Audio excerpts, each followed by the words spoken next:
କାହାଣୀର ଆରମ୍ଭରେ ଆମେ ଦେଖୁ ଗୋଟେ ଛୋଟିଆ ମୂଷା ଯାହାର ନାଁ ରାମୀ, ଯିଏକି ନିଜର ବଡ଼ ପରିବାର ସହିତ ଗୋଟିଏ ଘରେ ରହୁଥିଲା।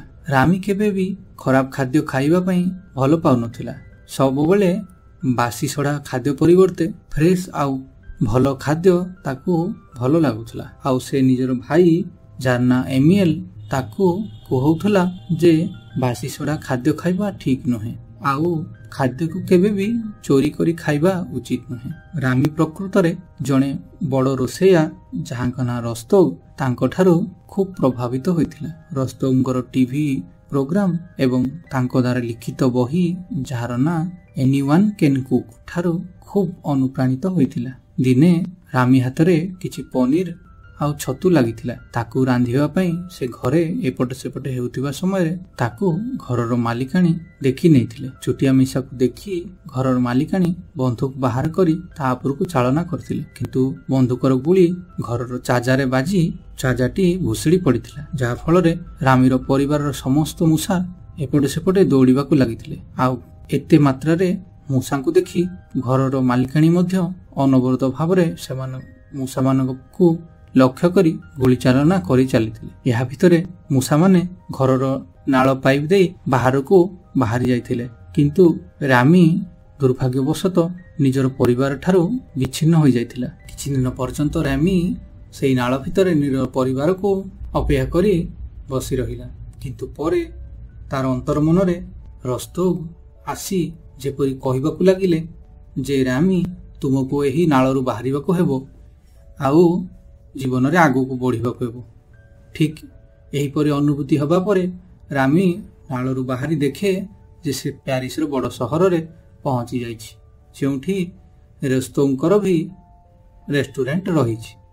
ପ୍ରମୁଖ ରୋଷେଇଆ ସ୍କିନରକୁ ନିଜ ତରଫରୁ ଏକ ଚିଠି ଦିଏ। ଚିଠିଟି ଦେଖିବା ପରେ ରେଷ୍ଟୁରାଣ୍ଟର ମୁଖ୍ୟ ରୋଷେଇଆ ସ୍କିନର ତାକୁ ଚାକିରିରେ ରଖିବାକୁ ମନା କରିଦିଅନ୍ତି। କୁହନ୍ତି, ଆମର ଏଠି କୌଣସି ରୋଷେଇଆର ପ୍ରୟୋଜନ ନାହିଁ। କିନ୍ତୁ ରେଷ୍ଟୁରାଣ୍ଟର ଅନ୍ୟମାନେ କୁହନ୍ତି, ଆମକୁ ଜଣେ ସଫାଇ କର୍ମଚାରୀ ବାସନ ଧୁଆ କାମ କରିବା ଭଳି ବ୍ୟକ୍ତିର ଆବଶ୍ୟକତା ରହିଛି। ଏହା ଶୁଣିବା ପରେ ସ୍କିନର ଲେଙ୍ଗୁନିକୁ ବାସନ ମାଜିବା ପାଇଁ ନିଜ ରେଷ୍ଟୁରାଣ୍ଟରେ କାମରେ ରଖି ନିଅନ୍ତି, କିନ୍ତୁ ଲେଙ୍ଗୁନିର ମନର ଆଶା ଯେ ସେ ଗୋଟିଏ ବଡ଼ ଖାଦ୍ୟ ରନ୍ଧାଳି ହେବ।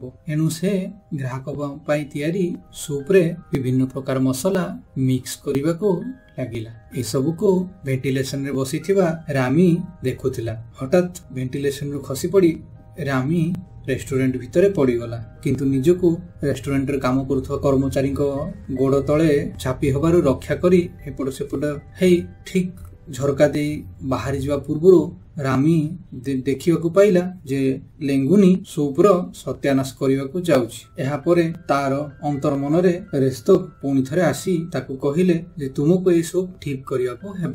ଏହାପରେ ରାମୀ ସୁପକୁ ଠିକ କରିବା ପାଇଁ ସେ ନିଜର ଦକ୍ଷତାପୂର୍ଣ୍ଣ ନାକକୁ ବ୍ୟବହାର କରି ସେଥିରେ ବିଭିନ୍ନ ପ୍ରକାର ମସଲା ମିକ୍ସ କରିବାକୁ ଲାଗିଲା। କିଛି ସମୟ ପରେ ହଠାତ୍ ଲେଙ୍ଗୁନି ଜାଣିବାକୁ ପାରିଲା ଯେ ସୁପରେ ଗୋଟିଏ ମୂଷା ବିଭିନ୍ନ ପ୍ରକାର ମସଲା ମିଶାଇ ଦେଇଛି। ଠିକ ସେତିକି ବେଳେ ରେଷ୍ଟୁରାଣ୍ଟର ମୁଖ୍ୟ ରୋଷେଇଆ ରସ୍ତୋଗ ଆସି ଦେଖନ୍ତି ଯେ ଲେଙ୍ଗୁନି ସୁପ୍ ସାଙ୍ଗରେ ଛେଡ଼ଖାନି କରୁଛି। ଏହା ଦେଖି ସେ ଖୁବ ରାଗି ଯାଇଥିଲେ, କିନ୍ତୁ ଏହି ପାଟିତୁଣ୍ଡ ଭିତରେ ତିଆରି ହୋଇଥିବା ସୁପ୍ ଗ୍ରାହକଙ୍କୁ ପରସିବା ପାଇଁ ଚାଲି ଯାଇଥିଲା। ଆଉ ସେ ଗ୍ରାହକ ଆଉ କେହି ନୁହଁ ବରଂ ସହରର ଜଣେ ପ୍ରତିଷ୍ଠିତ ଫୁଡ କ୍ରିଟିକ, ଯିଏ ଖାଇବା ପରେ ଖାଦ୍ୟର ଗୁଣବତ୍ତା ନେଇ ଖବରକାଗଜରେ ପ୍ରକାଶ କରିବେ ଆଉ ଯାହା ଉପରେ ରେଷ୍ଟୁରାଣ୍ଟର ବିଜନେସ ନିର୍ଭର କରିବ।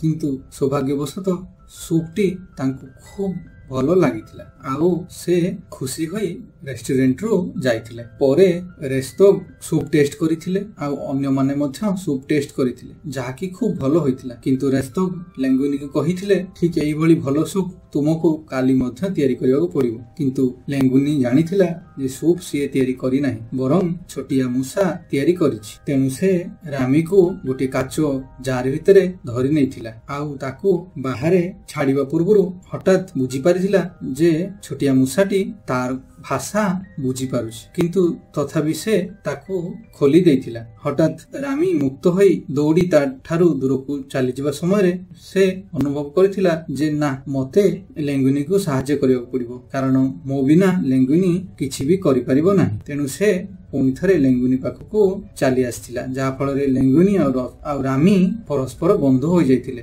ଲେଙ୍ଗୁନି ରାମୀକୁ ନିଜ ଘରକୁ ନେଇଯାଇଥିଲା ଏବଂ ପରଦିନ ସକାଳୁ ରାମୀ ଲେଙ୍ଗୁନି ଉଠିବା ଆଗରୁ ହିଁ ତା ପାଇଁ ସକାଳର ଖାଦ୍ୟ ତିଆରି କରି ରଖିଥିଲା। ପରେ ସେମାନେ ରେଷ୍ଟୁରାଣ୍ଟକୁ ଯାଆନ୍ତି, କିନ୍ତୁ ଲେଙ୍ଗୁନି ଭାବୁଥାଏ ଯେ ରେଷ୍ଟୁରାଣ୍ଟରେ ସେ କିଭଳି ଭାବରେ ରାମୀକୁ ଲୁଚାଇ ରଖିବ। ଯଦି କୌଣସି ବ୍ୟକ୍ତିଙ୍କ ନଜର এই ଛୋଟିଆ ମୂଷା ଉପରେ ପଡେ ତାହେଲେ ଅସୁବିଧା ହବ। ବିଭିନ୍ନ ପ୍ରକାର ଚେଷ୍ଟା କରିବା ପରେ ଲେଙ୍ଗୁନି ଜାଣିପାରିଥିଲା ଯେ ରାମୀ ତାର କ୍ୟାପ୍ ଭିତରେ ରହି ଯଦି ତା ଚୁଟିକୁ ଟାଣେ ତାହେଲେ ସେ ତାକୁ ଶାରୀରିକ ଭାବରେ କଣ୍ଟ୍ରୋଲ କରିପାରୁ। ରାମୀ ମଧ୍ୟ ଏଇଭଳି ଭାବରେ ଲେଙ୍ଗୁନିକୁ କାମରେ ସାହାଯ୍ୟ କରିବାକୁ ଲାଗିଲା। ରାମୀ ଲେଙ୍ଗୁନିକୁ ଏଭଳି ଭାବରେ କଣ୍ଟ୍ରୋଲ କରିପାରୁଥିଲା କି ଲେଙ୍ଗୁନି ଆଖିରେ କପଡା ବାନ୍ଧି ମଧ୍ୟ ଖାଦ୍ୟ ରାନ୍ଧି ପାରୁଥିଲା। ପରେ ରେଷ୍ଟୁରାଣ୍ଟରେ ମଧ୍ୟ ରାମୀ ସାହାଯ୍ୟରେ ଲେଙ୍ଗୁନି ଠିକ ଆଗ ଭଳି ସୁପ୍ ତିଆରି କରି ପାରିଲା, ଯାହା ଫଳରେ ରେଷ୍ଟୁରାଣ୍ଟର ସମସ୍ତଙ୍କୁ ବିଶ୍ୱାସ ହୋଇଗଲା ଯେ ଲେଙ୍ଗୁନି ହିଁ ପୂର୍ବରୁ ସୁପ୍ ତିଆରି କରିଥିଲା। ରେଷ୍ଟୁରାଣ୍ଟର ମୁଖ୍ୟ ରୋଷେୟା ରସ୍ତୋଗ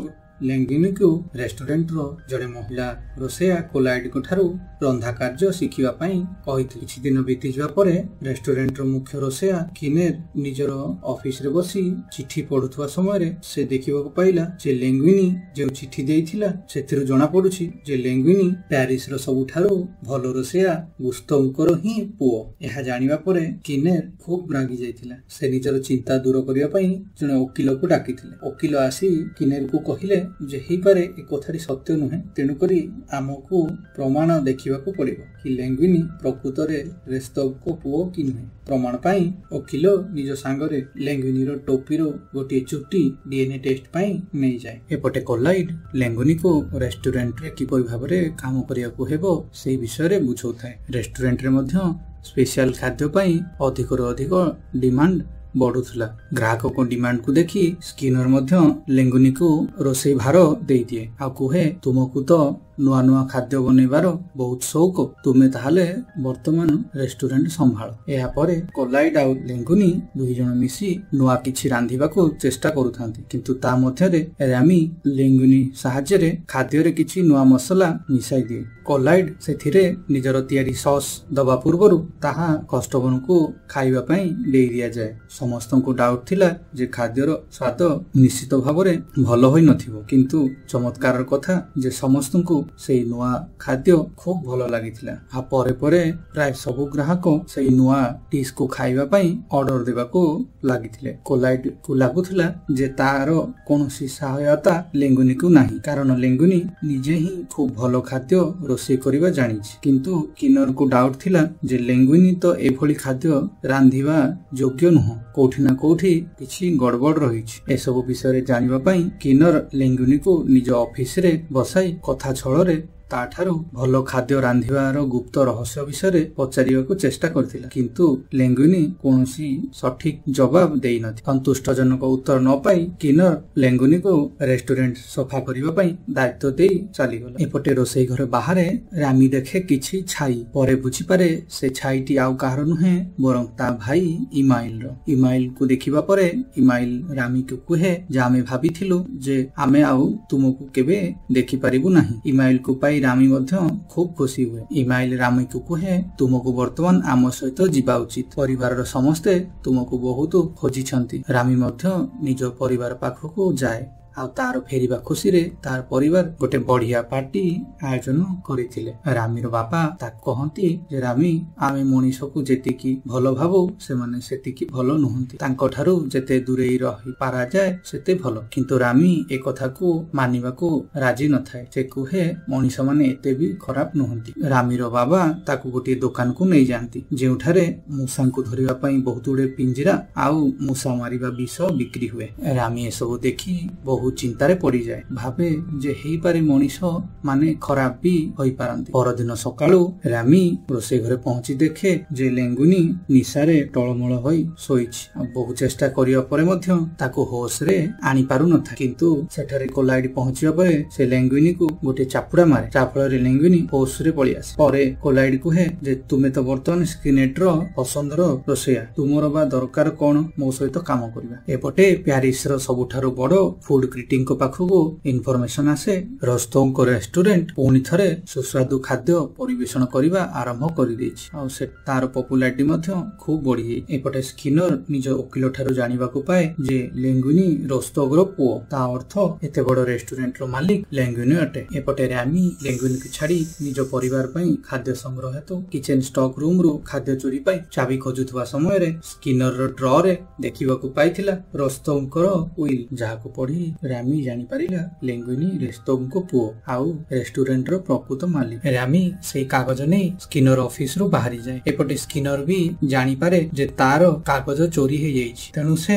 ରାମୀ ପଛରେ ଗୋଡାଏ। ଡକୁମେଣ୍ଟ ଗୁଡିକ ଲେଙ୍ଗୁନି କୋଲାଇଡ ପାଖରେ ପହଞ୍ଚିବା ପରେ ଲେଙ୍ଗୁନି ଜାଣିପାରେ ଯେ ସେ ପ୍ରକୃତ ମାଲିକ ଏବଂ ରେସ୍ତୋ ତାର ପିତା। ପରେ ସ୍କିନରକୁ ରେଷ୍ଟୁରାଣ୍ଟରୁ ବାହାର କରିଦିଆଯାଏ, କାରଣ ରେଷ୍ଟୁରାଣ୍ଟର ମାଲିକ ହେବା ପାଇଁ ସ୍କିନର ପ୍ରକୃତ ମାଲିକଙ୍କର ଶେଷ ଇଚ୍ଛାକୁ ଲୁଚାଇ ରଖିଥିଲା। ଲେଙ୍ଗୁନି ମଧ୍ୟ ଖୁବ ପପୁଲାର ହୋଇଯାଇଥିଲା, କାରଣ ସହରବାସୀ ଜାଣିପାରିଥିଲେ ରେସ୍ତୋଙ୍କର ଗୋଟିଏ ପୁଅ ଅଛି ଯିଏକି ରେଷ୍ଟୁରାଣ୍ଟ ଚଲାଉଛି। ଏହି ସବୁ ପ୍ରସିଦ୍ଧି ଓ ଇଣ୍ଟରଭ୍ୟୁ ଭିତରେ ଲେଙ୍ଗୁନିକୁ ଭେଟିବାକୁ ପହଞ୍ଚିଥିଲେ ଇଗୋ, ସେହି ଫୁଡ କ୍ରିଟିକ ଯାହାଙ୍କର ବ୍ୟାଡ ରିଭ୍ୟୁ ଦେବା ପରେ ରେସ୍ତୋଙ୍କର ହାର୍ଟ ଆଟାକରେ ମୃତ୍ୟୁ ହୋଇଥିଲା। ଇଗୋ ଆଗ ସପ୍ତାହ ଆସି ରେଷ୍ଟୁରାଣ୍ଟରେ ଖାଦ୍ୟ ଖାଇବା କଥା କହି ଚାଲି ଯାଇଥିଲା। ଲେଙ୍ଗୁନିର ରାମୀ ସହିତ ଝଗଡା ହେବା ସମୟରେ ଲେଙ୍ଗୁନି ରାମୀକୁ କହିଥିଲା ଯେ ମୋର ଖାଦ୍ୟ ରାନ୍ଧିବାରେ କୌଣସି ସହାୟତାର ଆବଶ୍ୟକତା ନାହିଁ। ଏହା ଶୁଣି ରାମୀ ସେଠାରୁ ମନ ଦୁଃଖରେ ଚାଲି ଯାଇଥିଲା, ଆଉ ଏହି କଥାବାର୍ତ୍ତାକୁ ସ୍କିନର ଦେଖି ନେଇଥିଲା, ଆଉ ସେ ବୁଝିପାରିଥିଲା ଯେ ଖାଦ୍ୟ ରାନ୍ଧିବାରେ ନିଶ୍ଚିତ ଭାବରେ ଚୋଟିଆ ମୂଷା ରାମୀ ସହଯୋଗ କରୁଥିଲା। ରାମୀ ନିଜ ପରିବାର ସହିତ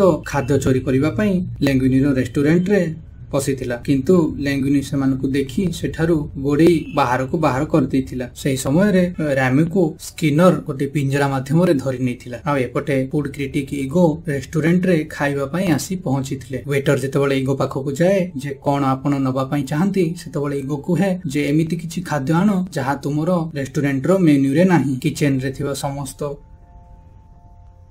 ଲେଙ୍ଗୁନି ଉପରେ ହିଁ ଭରସା କରିଥିଲେ, କିନ୍ତୁ ଲେଙ୍ଗୁନି କୌଣସି ପ୍ରକାର ଖାଦ୍ୟ ପ୍ରସ୍ତୁତ କରିପାରୁନଥିଲା, କାରଣ ପ୍ରତ୍ୟେକ ସମୟରେ ଲେଙ୍ଗୁନିକୁ ରାମୀ ହେଲ୍ପ କରି ଆସୁଥିଲା, କିନ୍ତୁ ଆଜି ରାମୀ ସେଠାରେ ନଥିଲା। କିନ୍ତୁ ସେପଟେ ରାମୀକୁ ସାହାଯ୍ୟ କରିବା ପାଇଁ ରାମୀର ପରିବାର ପହଞ୍ଚି ଯାଇଥିଲେ ଏବଂ ରାମୀକୁ କୌଣସି ପ୍ରକାର ପିଞ୍ଜରାରୁ ମୁକ୍ତ କରିଥିଲେ। ପରେ ରାମୀ ରେଷ୍ଟୁରାଣ୍ଟକୁ ଆସି ଦେଖେ ଯେ ରେଷ୍ଟୁରାଣ୍ଟରେ ସମସ୍ତେ ଚିନ୍ତିତ ଅଛନ୍ତି। ଏହି ସମୟରେ ହଠାତ୍ ରାମୀ ଉପରେ କିଚେନରେ ଥିବା ଜଣେ ରୋଷେଇୟାଙ୍କର ଆଖି ପଡେ। ସେ ରାମୀକୁ ମୂଷା ବୋଲି ଭାବି ମାରିବା ପାଇଁ ଆଗେଇ ଆସନ୍ତି, କିନ୍ତୁ ହଠାତ୍ ଲେଙ୍ଗୁନି ସାମ୍ନାକୁ ଆସି କୁହେ ଯେ ଇଏ ହିଁ ସେଇ ମୂଷା ରାମୀ ଯିଏ ମତେ ସେଇ ଅସାଧାରଣ ଖାଦ୍ୟ ପ୍ରସ୍ତୁତ କରିବାରେ ସାହାଯ୍ୟ କରୁଥିଲେ। ଏହାକୁ ଶୁଣି କେହି ମଧ୍ୟ ବିଶ୍ୱାସ କରିପାରୁନଥିଲେ। ସମସ୍ତେ ଲେଙ୍ଗୁନି କଥା ଶୁଣିବା ପରେ ଲେଙ୍ଗୁନିକୁ ଛାଡି ରେଷ୍ଟୁରାଣ୍ଟରୁ ବାହାରକୁ ଚାଲି ଯାଇଥିଲେ। ରେଷ୍ଟୁରାଣ୍ଟରେ ଖାଇବା ପାଇଁ ବହୁ ଗ୍ରାହକ ବସିଥିବା ବେଳେ ରୋଷେଇ ଘର ଖାଲି ଥିଲା, କୌଣସି ରାନ୍ଧଣୀ ସେଠାରେ ନଥିଲେ। ରାମୀ ପାଖକୁ ହଠାତ୍ ତାର ବାବା ଆସି କହିଲେ ଯେ ହେଇପାରେ ଆମେ ମାନେ ତୋ ଭଳି ରାନ୍ଧିବା ଜାଣିନାହୁଁ, କିନ୍ତୁ ତୁ ଯଦି ଆମକୁ କହିପାରୁ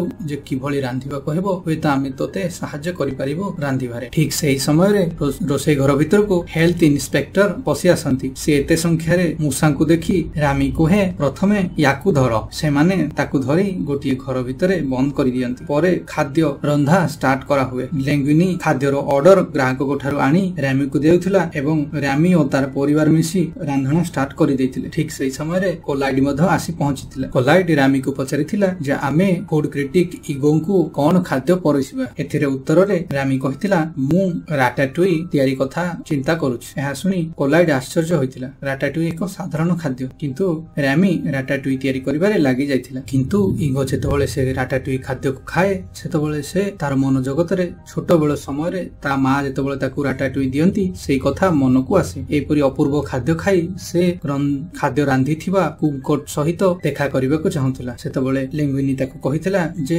ମୁଁ ଆପଣଙ୍କୁ ବର୍ତ୍ତମାନ ଖାଦ୍ୟ ରାନ୍ଧିଥିବା ବ୍ୟକ୍ତିଙ୍କ ସହିତ ଆପଣଙ୍କର ସାକ୍ଷାତକାର କରିପାରିବି ନାହିଁ। କିନ୍ତୁ ରେଷ୍ଟୁରାଣ୍ଟ ସମ୍ପୂର୍ଣ୍ଣ ଖାଲି ହୋଇଯିବା ପରେ ଇଗୋ ରାମୀ ସହିତ ମିଶିଥିଲା।